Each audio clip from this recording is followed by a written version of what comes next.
વિરોધનો અવાજ।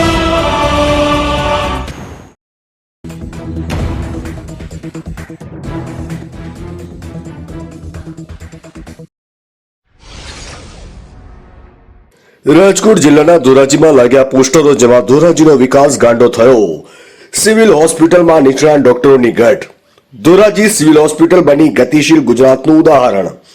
મારું નામ સલીમ મુગલ। સલીમભાઈ, આજે તમે આ સરકારી હોસ્પિટલ ખાતે પોસ્ટરો માર્યા છે, શું કહેશો એ બાબતે?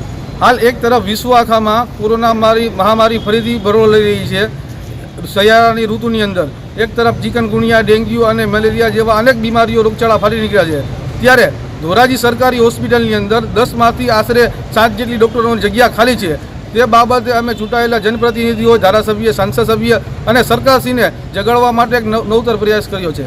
તમારી માંગણી શું છે? અમારી માંગણી એવી જ છે કે હાલ પરિસ્થિતિ એવી છે કે આકસ્મિક બનાવ બને કે કોઈ નાનું મોટું કામ હોય, આજે 4 MBBSની જગ્યા અત્યારે 1 કે 2 MBBS ડૉક્ટર હાજર છે, તો પછી સામાન્ય જનતા પીડાઈ રહી છે, હેરાન થઈ રહી છે, તેનો રસ્તો કોણે જવાબદારી લેવાની? તમારી માંગણી નહીં સંતોષાય તો શું કરવામાં આવશે? આગામી 7 દિવસની અંદર અમારી માંગણી સંતોષવામાં નહીં આવે તો અમે મોટું જન આંદોલન કરીશું અને ગાંધીજીના માર્ગે લડીશું અને જરૂર પડશે તો ઉગ્ર આંદોલન પણ કરીશું, જેની સંપૂર્ણ જવાબદારી અહીંના ચૂંટાયેલા સાંસદ સભ્યો હોય, ધારાસભ્યો હોય એની રહેશે।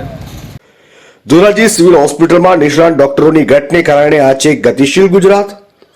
ધોરાજી સિવિલ હોસ્પિટલમાં ડોક્ટરોનો અભાવ, દર્દીઓ હેરાન પરેશાન।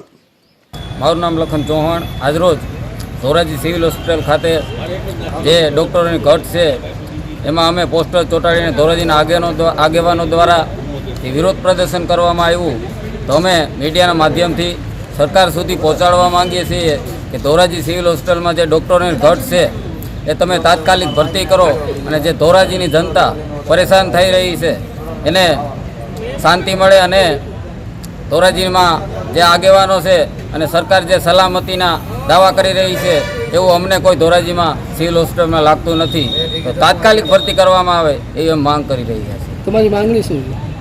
અમારી માંગ એવી છે કે જે ધોરાજી સિવિલ હોસ્પિટલના ડૉક્ટરોની તમામ જે વિભાગ છે એમાં ડૉક્ટરોની ઘટ છે, ડૉક્ટરોની તાત્કાલિક ભરતી કરવામાં આવે એવી અમારી માંગ છે। જેવા પોસ્ટરોના લખાણ કરી કરાયો વિરોધ પ્રદર્શન। ધોરાજીથી અલ્પેશ ત્રિવેદીનો રિપોર્ટ।